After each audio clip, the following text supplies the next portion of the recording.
guys, it's Shanika here and I am back with another video. If you are new here, welcome. I am thankful to have you here as well. Today I will be doing a highly requested video, and that is how to make a basic cosmetic formulation. I know it may sound like a lot, but I promise you it's not a lot at all. I am going to go ahead and break everything down to the best of my ability. And of course, if you have any questions, you can leave those down below in the comment section, or feel free to reach out to me on any of the social media platforms that I have listed down below. We are going to go ahead and get right to the video. When writing out a basic cosmetic formulation, you need to write it out in 3 phases. We have the water phase, the oil phase, and the heat sensitive phase. The very first phase that we are going to touch on will be the water phase.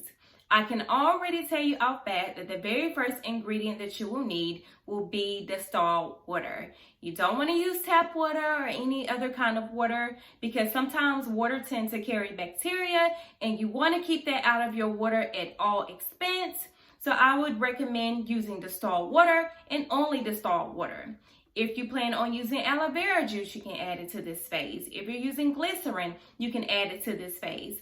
Any type of ingredient that is mostly water soluble, you want to add it to this phase. The next phase that we're going to touch on will be the oil phase. In this phase, you can add your shea butter, your mango butter, just throwing a couple of oils out there. You can use argan oil in this phase. You can use jojoba oil in this phase. Also, you want to add your emulsifying agent to this phase. If you're mixing oils and waters together, you want to use some type of emulsifying agent. That way it can hold your product up. Without it, we all know that oils and waters don't mix, so your formulation will end up breaking up and you'll have a big old mess. So make sure you always use an emulsifying agent. And if you're uncertain what agent to use, you can always get on Google to do the necessary research. The third and final phase will be the heat sensitive phase.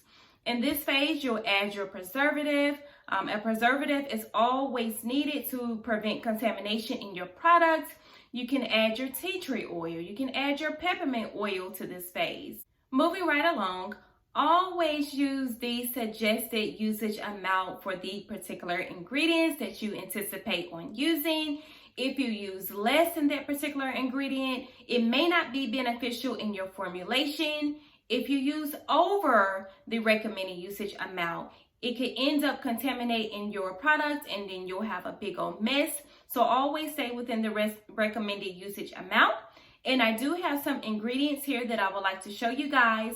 That way you can know where to look whenever you're looking for the usage amount.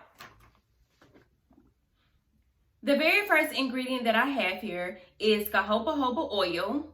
It looks like the recommended usage amount is between 1 and 50%, and it is right here.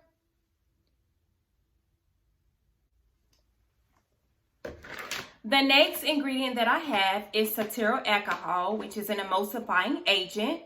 It looks like the recommended usage amount is 5 to 10%.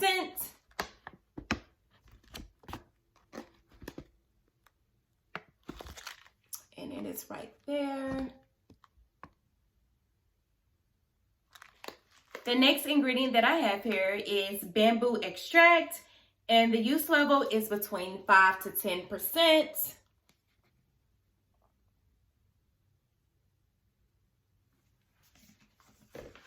And those are just some ingredients that I wanted to show you guys, that way you can know where to look.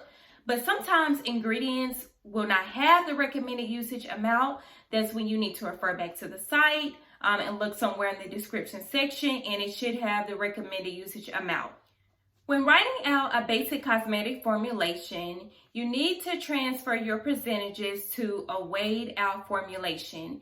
And you can do this by going to Wholesale Supplies Plus, and they have a really good bill calc where you can go on there, you can put the percentages to each ingredient that you would like to use into the calc, and it'll let you know if you're under 100% or if you're over 100%. That way you can know if you need to adjust your formulation. I would say that whenever you initially start formulating, to transfer your percentages to grams, It'll make your life a lot easier. You don't want to end up making big batches of products and then you don't like the products and then you end up wasting ingredients. So I would just say to stick with something like grams or maybe ounces if you can.